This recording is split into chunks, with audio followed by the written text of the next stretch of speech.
Well, by my count, based off of the NFL's current setup with the schedule each year, there are just 34 games left to be played in this very stadium, Huntington Bank Field, behind me until the Browns move operations on game day out to Brook Park and this new state-of-the-art dome that they are going to be building. That's right, the 2024 home slate officially in the books. 20-3 loss, as you saw in the opening card there, to the Miami Dolphins, which continues a season of absolute misery for this franchise that has gone bad and just never stopped getting worse, and just spiraled into now a 3-13 team.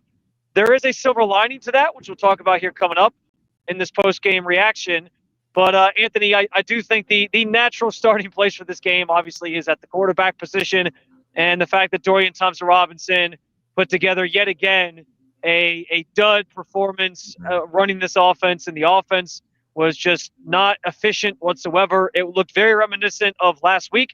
It looked very reminiscent once again of the offense in the first part of the season with Deshaun Watson that really couldn't move the ball much, really couldn't get into scoring position much, and just shot themselves in the foot with dumb penalties and turnovers, which were another problem today. Appreciate you guys jumping on in with us. Spencer, German, Anthony Moeglin with you. I should have probably said that at the top, but Anthony, your thoughts. I know you were here for a little while at the game on what we saw from Dorian Thompson-Robinson today.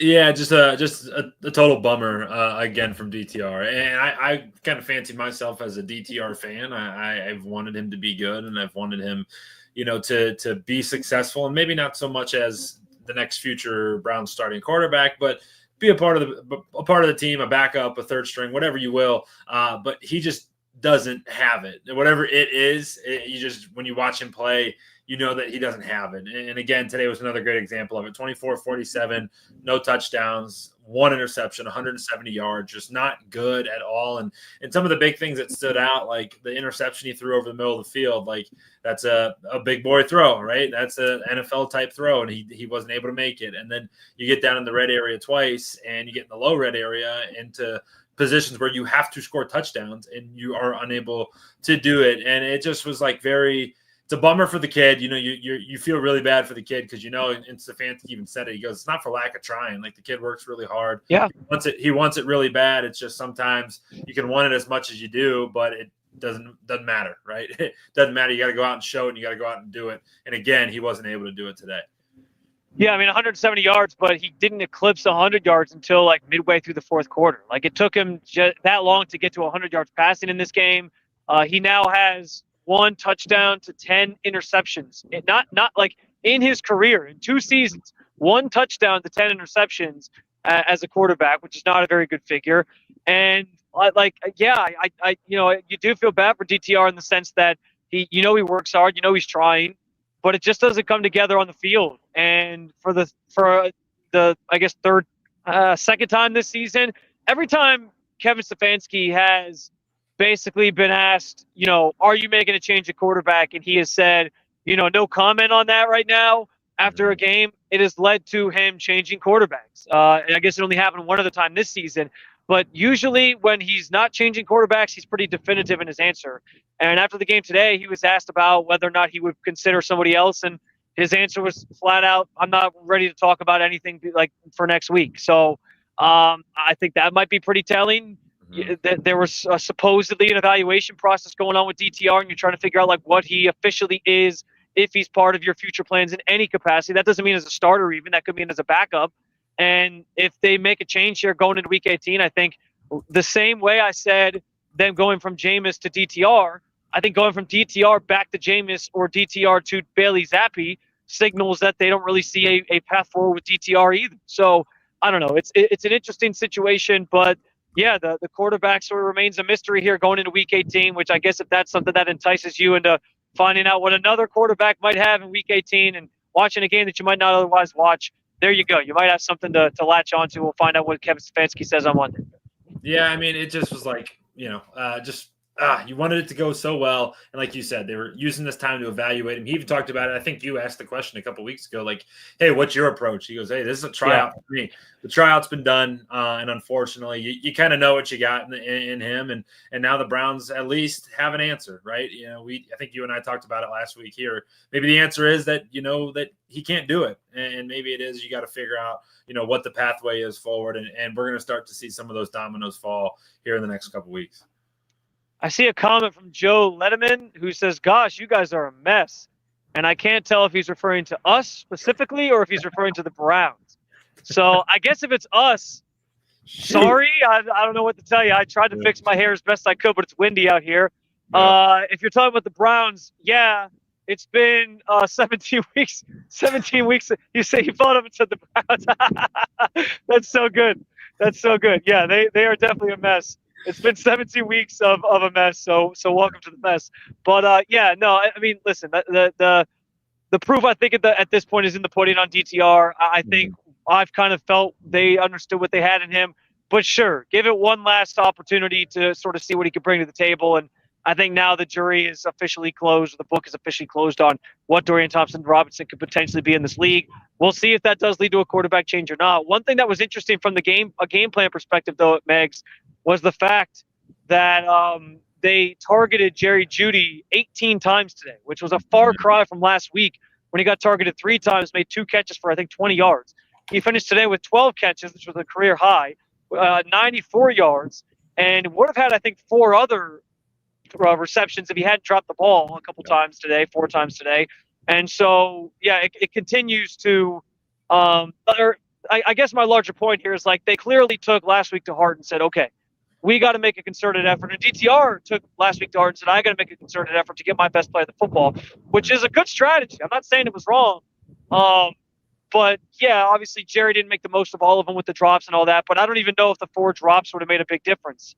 There's a couple plays that maybe changed the game a little bit, but some of them were like drives where you were backed up going for it on 4th down. Like, I don't know. But, yes, Jerry sort of continued his great season on top of also giving you some glimpses into the former Jerry Jeudy from Denver, or maybe he was just in on the tanking for a better draft pick. I don't know. Well, you tweeted it. And he was hot tonight, and the drops he had were critical in the game, right? A couple 3rd downs. I see the hurricane starting to hit you. I can hear it outside my window. Yep. I'm just glad my tripod's standing up. So tripod's still up, and no sprinklers quite yet. But for Jeudy, 12 catches, 94, awesome. It keeps him kind of in the hunt of, hey, one of the top receivers in all of football, which is right where he wants to be. And, frankly, at some point you got to keep some of these guys happy. You're not going to be able to keep everybody happy because you're not winning football games. But a guy you don't want to get upset and to get angry is Jerry Jeudy, right? He got hot with Jameis Winston. Now he's been able to he took a massive step back with Dorian last week. Now he gets his yardage, gets his catches back this week. So at least keep his tail wagging a little bit. And he'll never say it, right? He's really, really good about, hey, it's just about wins, just about wins, just about wins. But, it is important, I think, at times to keep some of these guys pretty happy. And a big day for Jerry. 12 for 94, still a really solid day. And his 4 drops. Potentially had a drop touchdown in there, too. I don't credit that one as a drop, but would have been a tough catch, however.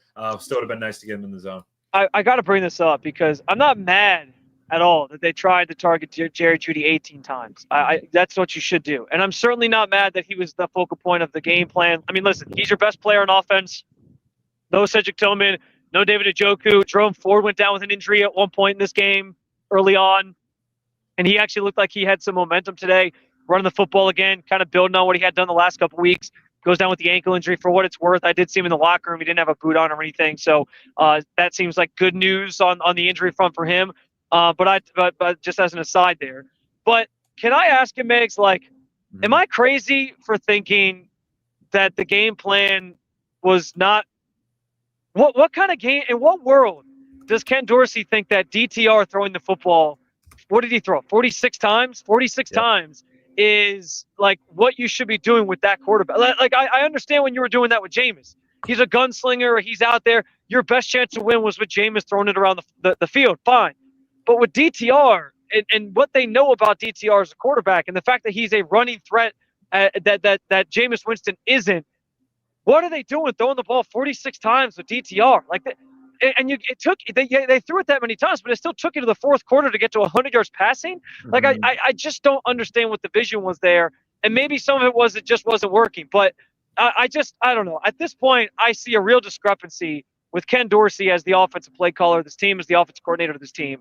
And it's nothing personal against Cam, but like, dude, this is the same stuff that Dorsey got fired for in Buffalo. And I actually, our friend Joe, who's been listening, I guess. You guys are on the same. I literally just noticed he said this as I was saying it, but like, Ken Dorsey got fired for the same reason of what you saw today and what you saw really a lot of times this season. And I get it. There was moments where like they couldn't really run the football this year because the offensive line was not playing very well and it wasn't really part of their menu. Like it wasn't something that they were very good at. So fine.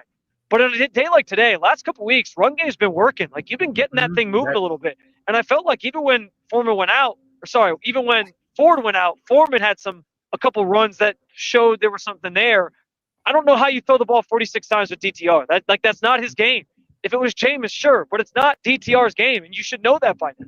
And Spence, 28 carries on the day, 114 yards. Foreman, like you said, 13 for 49, so it's 3.8. I mean, that's not great numbers, but it's still, like you said, a little bit better than where you were at. And, like, Frank, truth be told, like, as you were trying to win this game, as the Browns were, like, I know us fans, right, the route today was to lose the game, to get a better draft pick, right? But they're trying to win the game. We'll talk about it. It's coming up. You got to stay tuned, though. That's a tease. It's coming up. But you were in that thing until the fourth quarter. It wasn't like you were throwing it to stay in it. They got up big 20-3 early and you were chasing the whole time. You weren't. You were in the game the entire time.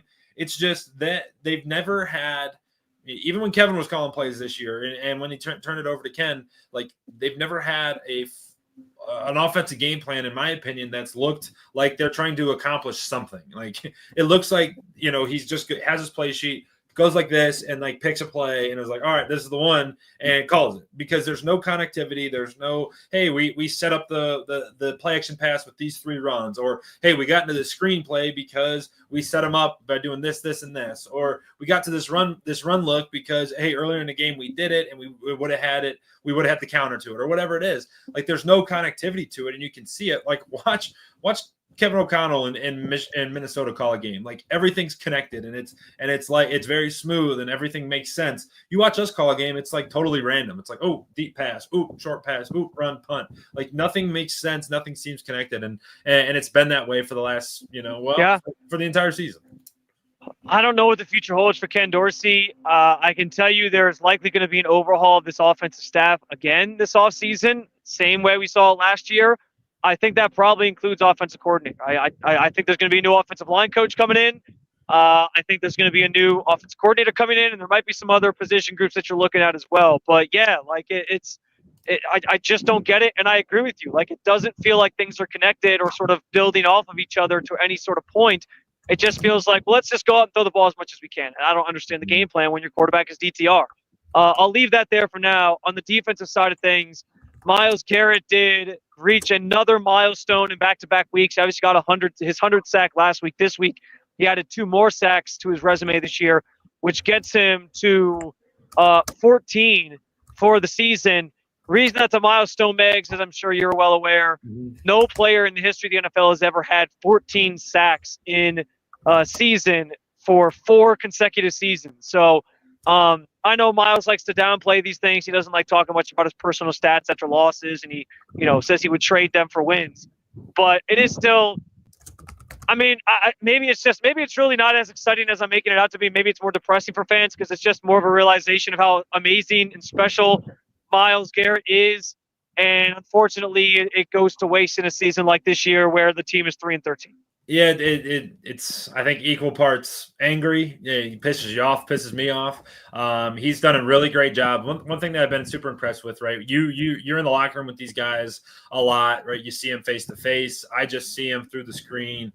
And there's been a number of times where he could have just totally popped off on the season, on the team, on the organization, and he hasn't, right? And that shows me that, hey, he wants to try to make this work, and Spence is battling right now. No, I'm just trying to make sure I got my credential down here. I'm just trying to make sure stuff isn't blown away. This guy, hey, all of Cleveland, this guy, don't say he's never done anything for us, right? This guy's in the elements. Well, hey, you go out there and stand in the cold until your hands turn purple for Ohio State. So I'm like, I got to at least stay out here. We got to grind, dude. We got to grind for our people. They support us. We got to give it to them. But tried to almost froze my hands off in Cincinnati last week. Yeah, you did. Nobody gave you enough credit for that one. I will say that. Anyway, our guy Joe wasn't there for that one. That's for sure. No, but it at the end of the day, just continues to be kind of a bummer. I fall on that side of it. It's like, dang, Miles is so good. He gets home all the time. He's a terror to block. He's impossible to scheme up, and we're 3-13. It's like, just continues to be a bummer, but he's handling it well, and he's still continuing to fight for this team and for the city, fans, all of it, and that part at least is impressive to me. Yeah, one notable comment there's always people comments from Miles lately, but one of the biggest ones, of course, was he was asked directly if he gave any thought to this being his last game in Cleveland, and he said he doesn't think about that type of stuff. So, he didn't close or open any doors in that way or leave anything ominous, I guess. He just kind of said he's not thinking about that. I don't know, and the same thing goes for Joel Bitonio. Very well could have been his last game as a Brown because there's retirement on the table potentially for him, which he said he's going to think about once the season's over. Similar to Myles Garrett, sort of said it's hard for me to talk about or think about that when there's games to play. I actually asked him okay, I get nothing changed from this game, from you making a decision right now. I'm not expecting you to give us that answer, but did you take any time, walk around the stadium, soak it in anymore? And he continued to just kind of say nah, I just, I'm so focused on the next game and just finishing the season and whatever. So I can respect that. He's going to keep getting pressed about it. It's got to get annoying, but he tries to kind of stay the course on where his head's at and that he's not thinking about it right now. So I can understand that. Miles probably the same way. I don't know, man. Maybe this was each of their last games. I tend to think they're both back next year. Joel's got 1 year left on his contract. I think he maybe tries to finish it out. I also just think, from his perspective, if you got 1 year left on your contract, why not try to go out at least better than 3-13, potentially 3-14, right? You can only really go up from that. I don't think there's getting worse. And Joel's been here for what is worse. So is Miles, frankly. So. You might as well try to see what next year brings. Now, Miles is a little bit different because he's in the prime of his career. He might just be I'm not going to waste another season, flailing in the wind, no pun intended, because I'm standing in the wind right now, on a bad team. But I guess if the team can sell to him, we're still going to kind of go for it, here's our plan, then I do think he's going to probably be back here next year with some veteran quarterback and maybe even a rookie to sort of sell it to the fan base and the team. And I do think, Spence, this could be an element of it, and maybe it is, maybe it's not. I have no sources to this or anything, but maybe he puts in there hey, if we're under 500 before the trade deadline, you trade me. That has to be maybe in there because could always force his hand later, and maybe because if I'm him and they tell me we're going to sign Kirk Cousins or we're going to trade for Malik Willis or somebody, that doesn't ultimately inspire me, right? But if he's hey, I'm going to go try, give it my all, and maybe we catch lightning in a bottle like Minnesota's doing right now with Sam Darnold, and we find something with somebody, great. If we don't, go send me to an NFC, go send me to the Lions, or go send me to a team that that's a contender next year, maybe whoever it may be. Reunite with Darius Smith in Detroit. That was your first thought. I like that. Yeah, and it's maybe that's part of it too. Where it's hey, I'm going to give you one more shot. I'm going to give it to this fan base, the stadium, this whole entire franchise. And if it works out, awesome. Let's go win it. If it doesn't, go get me somewhere that I can win. Because he's going to be 30 years old next year. It's he's not getting any younger. His birthday is today. He just turned 29 today.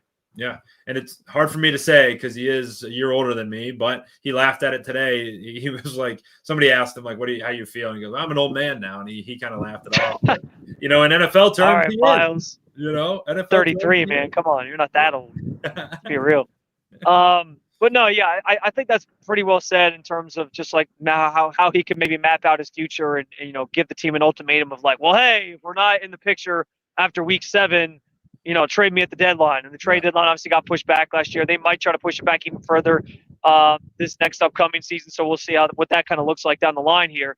But yeah, like it's going to be a narrative throughout this offseason. Like, are the Browns doing enough to try to stay competitive? Are the Browns doing enough to sell Myles Garrett on winning in the short term, while also trying to obviously rebuild this roster for the long term? Because we know, big picture, they haven't hit on enough draft picks to sort of fill in the gaps behind the veterans they have right now, and that's what this draft is going to be about. Like, Andrew Berry has to hit on a number of picks in this draft, most notably whatever they do with the first rounder they have, because they need to start supplementing this roster with younger players and hitting on guys that can fill in those cracks for you on rookie deals while you're still sort of trying to win, I guess, right now. It's the dilemma that they're in. They banked hard on, we traded 3 first-round picks for Deshaun Watson, but we'll be able to figure this thing out because we trust our staff to, like, hit on second-rounders and third-rounders, and they've missed on those guys too. So, and this is probably a nice segue into the final thing we really want to get into, obviously, which is the draft itself. Because of results today, Jaguars and Titans played. Jaguars came out on top. They dropped below the Browns now in terms of the draft order. And then the stunner of the day was that the Giants went out and decided, who needs the first overall pick when we don't have a quarterback? We're going to go win this game. And they effed around and found out that they are now the 4th pick in the draft, which means Cleveland, with their loss, slides up to number 3. So your Cleveland Browns right now are slated to have the number 3 overall pick if the season ended today. In a normal year, this would be the end of the season, but we know they've expanded the schedule more recently, and so they have 1 game to go to finalize that being true. And if they lose next week, they're guaranteed a top 3 pick. And I think in a lot of fans' eyes, that is the silver lining of today. Yes, another loss, another reminder of how miserable this season has been, but Browns now have a top 3 pick as things stand right now. Dude, and like, this isn't New York Giants Daily or New York Giants Live on SI, but it was the best game I've seen, like, in a long time. Like, I mean, Drew Lock throws for 309 yards and 4 touchdowns. He was 17 to 23, 309, 4 touchdowns. Malik Neighbors, this guy, we saw it firsthand right on this field, right on that field where you're at. Like, this dude can hoop, and he had 7 catches, 171, and 2 scores, and it was like, who is this team? Why are they doing this? Because now, guess what? Guess who's not going to New York? Shedeur Sanders. Like, he was in, basically already had the jerseys already printed. He's out, so it's like, all right, is this a game where we look back? Well, and now New England has the 1st pick right now. And what's interesting about that is, like, I think New England has a quarterback. Drake May has looked really, really good these last couple of weeks. And so if that holds and they end up with the 1st pick, it's going to be a bidding war for the number 1 overall pick for the rights to potentially draft Shedeur Sanders. That could mean the Giants have to get back in the mix, which will actually be really funny that they had the number 1 overall pick in the bag and then they lose it and they got to now trade up to try to get it if they really want Shedeur Sanders. I don't know that the Browns are going to do that because I think the Browns probably feel like whether we take a quarterback or not, we have to be competitive now anyway, so we'll take whatever good player is available. I mean, here's what top 3 guarantees you. We know quarterbacks are covered at the top of the draft. And so if you're looking to draft a quarterback, you have a chance to get either Shedeur Sanders or Cam Ward, who I think are the top 2 rated guys right now. That could change during the draft process. And it also means that you also could potentially have the rights to Travis Hunter. That's the way I look at it. Because I think Travis Hunter is going to be one of those coveted players coming out that people are like, I really want this guy. He's a freak athlete. He can do a lot of different things for us. And so you can get at least one of those 3 guys. Now, there's other options out there. There's the, I forget his name off the top of my head, but the lineman, the tackle from LSU, I think is a guy that the Browns are going to have their eyes on. And again, I don't want to get too far into the draft conversation here because we got months and months and months to do those things. But yeah, like how this all kind of plays out now is going to be interesting. And it comes down to next week where you got to match up with the Ravens. That actually, it does mean something because for Baltimore, the AFC North comes down to next week. If they lose and the Steelers win, the Steelers walk away as the division champs. If they win, they lock it up. And the Steelers are still playing for something too because they have a chance to win the division. And the Bengals also are playing for something because they have a chance to make the playoffs depending on what happens with that Broncos game next week. So, yeah, a lot of different things kind of in play here. And the Browns are 1 game away from having a top 3 pick in the 2025 draft. It's like the more things change, the more they stay exactly the same. Like this is home for us, right? Top 3 pick. Like we know this road really well, really well. I won't beat a dead horse, but just an incredible sliding doors moment. Maybe we look back in 5 years and Shedeur Sanders is playing really good for whomever, insert team A, and you look back just similar to how Washington, when it was the Joe Burrow sweepstakes in 2019, they won a game late. It pushed Cincinnati into the top spot. They take Joe Burrow. They go to the Super Bowl just 2 years later. It could be very similar. Everyone looks back to week 17 or week 16 of this season, and the New York Giants win 45-33. And we'll see. We'll see what it means for the Browns. We'll see how it goes. The Browns need to hire you to be on their marketing team. Come on. You just sold everybody on what the Browns have been selling fans for years, which is this idea of like, well, hey, if we're at the top of the draft, there's always this could be the franchise changing player that saves us. And you know, this game in week 18 of the season, that means nothing for us, could be the thing that changes the course of our history. Like I'm telling you, you are the marketing. You're the marketing person they've been missing all these years. You can just spin anything. It's a chicken or the egg. Maybe I came up with that idea, or maybe it's been bashed on my head for the last 30 years of just hey, all this, and now that's what I believe. So I don't know. Maybe one or the other. We'll see how it all plays out. We'll see how optimistic Megs is after next week, and if he's excited and screaming. Spoiler, I'll be optimistic. I also will tell you guys, I'm not sure yet, and I was actually just trying to check and see if anybody had said anything about this. There's a good chance that game next week is another 4:00 kick. Just be aware of that because the game still means something for Baltimore. They're going to try to put all these games at a similar time where they all the games of consequence happen together. And that likely would end up being like the 4:25 window where it's like Ravens, Browns, Steelers, Bengals. Maybe the Broncos get slotted in there against the Chiefs backups because that's a game of consequence for a playoff spot in the AFC, the last playoff spot in the AFC. So, yeah, there's a chance you get another 4:25 or 4:00 kickoff next week. So just kind of stay tuned for that. And that's news that if it does come down later, it honestly might come down after the Sunday night game tonight. I think they kind of have a tendency to announce those things after the Sunday night game. So we'll see what that looks like. I don't think they have to wait till Monday, but we'll see. So yeah, just keep an eye out for that. And if that does happen, you can get that news as always over at si.com/NFL/Browns. Also be sure to head over to our YouTube channel, Cleveland Browns on SI YouTube channel. You can find more content like this. Some of you might be there right now watching this post-game reaction. But we have other stuff over there for you. Myles Garrett's presser, DTR, Kevin Stefanski, a couple guys in the locker room as well. You can find more content like this throughout the weeks and months ahead as we follow the Cleveland Browns each and every single day. And again, just a reminder, si.com/NFL/Browns. Anthony Moeglin, I'm Spencer German. We got you covered. Keep on following along with all things Cleveland Browns. The Cleveland Browns on SI.